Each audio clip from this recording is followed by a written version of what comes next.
This was printed in one job. Not one file for color, another for embossing, and another for Braille. One job. No reloading, no realigning, no guesswork. That's what I want to show you here today. Not just what this printer can do, but how everything actually works behind the scenes.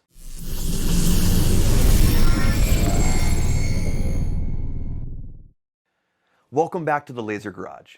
Today I want to bring you along and show you what the ArtisJet Trust printer is capable of when you start using more advanced print techniques. Not just beginner-friendly features, but full, real-world production workflows. Now, just because these techniques are advanced doesn't mean they're difficult. I'm going to walk you through how the process actually comes together, step by step, from file setup all the way to the final print. This video isn't about one specific feature or a single special effect. It's about how Braille, embossing, varnish, and color can all exist in the same job at the same time, without breaking the workflow apart or managing multiple files. That's BEC1 Go. Braille, embossing, and color in one go. With ArtisJet's Freebird technology and BEC1 Go, those elements are handled in a single pass. Everything stays aligned, everything stays intentional, and the complexity is managed in the file instead of on the shop floor. The goal here is to show you how this process works, why it works, and where the real advantages show up in everyday print jobs. Before we jump into design or printing, it's important to clear something up first, because this is where a lot of confusion usually starts. At least for me it did. BEC1 Go is an advanced printing technology and workflow developed by ArtisJet that allows full color embossed effects, varnish, and Braille to be produced in a single, perfectly registered print process. The software pieces that make this possible are ArtisRip, which interprets spot channels and print data, and ArtisJet Workstation, which controls how the printer physically builds those layers. BEC1 Go is the system that ties everything together, so color, height, texture, and accessibility features are produced in one continuous workflow, instead of being broken into separate jobs. And the reason that workflow works as smoothly as it does comes down to one critical part of the file. Spot channels are a major focus in this video because they're how you communicate intent to the RIP software and the printer. A spot channel tells the system exactly which areas of a design should receive Braille, which areas should be embossed, or which areas might need a white background or another type of special treatment. Not every print job needs a spot channel though. If you're producing a straightforward print without targeted dimensional effects, you may not need one at all. For example, I use BEC1 Go technology all the time to add a white layer underneath full color designs, and that doesn't require any special spot channels. Spot channels really become important when you want to apply those effects selectively, only to specific elements within a design. A good way to think about a spot channel is like toolpaths in a CNC machine. The finished part might look like one solid piece, but the machine needs specific instruction for where to cut, where to pocket, and where to leave material untouched. Spot channels work in the same way. They don't change how the artwork looks on screen, they tell the printer how to treat certain areas differently during production. Once you understand that, spot channels stop feeling like a software step and start feeling like a way to directly control how the print is physically built. With that foundation in place, let's look at a real-world example where this really matters. Our first project is a fire extinguisher sign, the type you typically see in a commercial building, office, or public space. This is a great starting point because it's practical, in high demand, and naturally requires raised text and Braille. For this project, the focus is strictly on embossed white text and Braille for accessibility. Keeping it simple makes it much easier to understand how height-based elements are defined and produced correctly. Everything about this workflow starts with the file, so let's jump into how this is set up in Photoshop.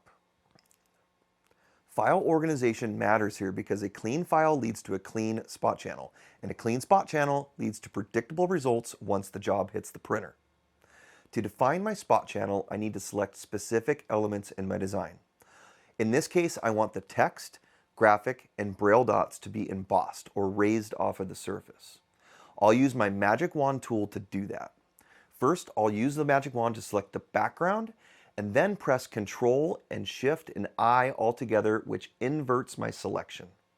This creates some negative parts on the inside of some of the characters that I still need to select though, like the inside of the R here.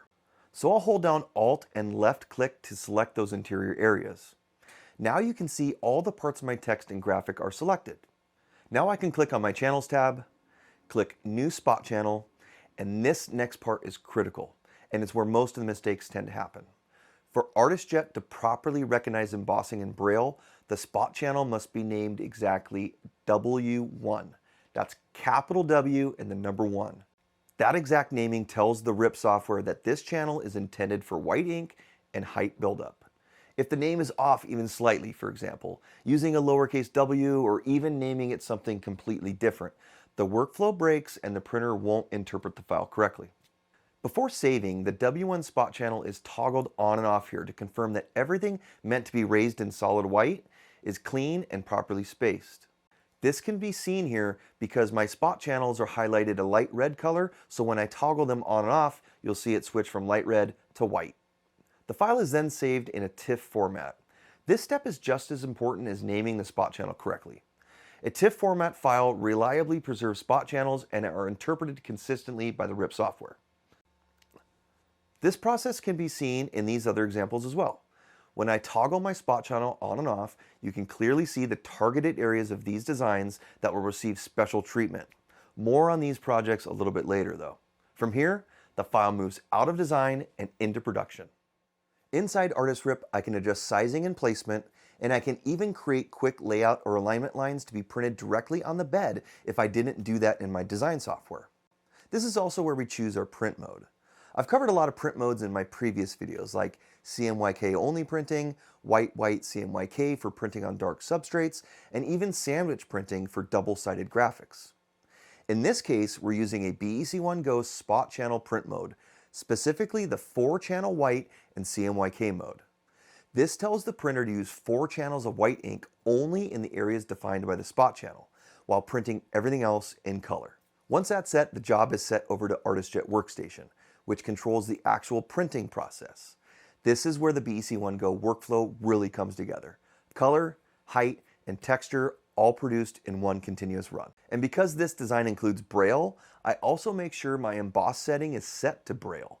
Now with everything set, it's time to run the job. With the material loaded and the head height set via the autofocus button, let's print our fire extinguisher sign. As the job runs, you can see the white ink building height for the text and the Braille dots forming clean, consistent shapes, followed immediately by the color layer. All of this happens in one pass, which is a huge time saver. Take a look at how clean this sign came out, with crisp embossed effects and ADA compliant Braille. Now that you've seen a clean, practical example, let's dip into a similar process, but this time we'll use clear varnish instead of white ink to create the embossing. These pieces feature the Statue of Liberty, using varnish not just for gloss, but as an embossing material. The varnish is built up to create physical texture that changes depending on how light hits the surface, and depending on how your background is colored. The design process here is identical to the fire extinguisher sign. You simply select the areas you want to emboss, creating a spot channel and exporting the file as a TIFF. This time in ArtisRip, we use the spot channel white CMYK varnish print mode, which builds the embossing effect using clear varnish instead of white ink. It's another powerful way to add depth and interest to a finished piece, and it works great for signs, invitations, and even business cards. Finally, here's an example that I'm sure everyone has seen in some form, a hotel-style room number sign. And just like our previous example, this design uses varnish to emboss the room number while also incorporating Braille for accessibility. This is a great demonstration of how the ArtisJet Trust fits into real commercial and hospitality environments, producing premium, compliant signage in one go without secondary processes. It's also a great example of how well lasers pair with UV printers. In this case, I used my Thunderbolt Laser's print and cut feature to create a die-cut shape for the sign after printing. Stick around if you're interested in seeing more about that workflow, and drop a comment if you'd like to dive deeper into it. What makes this impressive isn't any single feature. It's the fact that Braille, embossing, varnish, and color are all handled together, intentionally and repeatably. There's no file juggling, no alignment headaches, and no unnecessary extra steps. Once the file is built correctly, the printer does exactly what it's supposed to do. If this video helped you understand what's actually possible with UV printing, whether that's Braille, embossing, varnish, or spot channel workflows, make sure you're subscribed. This channel is all about real production techniques you can actually use, not just basic demos. If you're experimenting with spot channels, tactile signage, or dimensional printing, drop a comment below and let me know what you're working on. I read every comment, and a lot of future videos are built directly from your questions. I've also got a full library of videos here on the channel covering UV printing, lasers, and CNC work. Everything from commercial signage and print and cut workflows to how I combine multiple machines to create higher end products. If this video was helpful, definitely check out those next. And if you're just getting started in this space, take your time learning spot channels. That one skill alone can unlock a higher value of work, no matter what equipment you're running. Thanks for hanging out in the Laser Garage. I'll see you on the next one.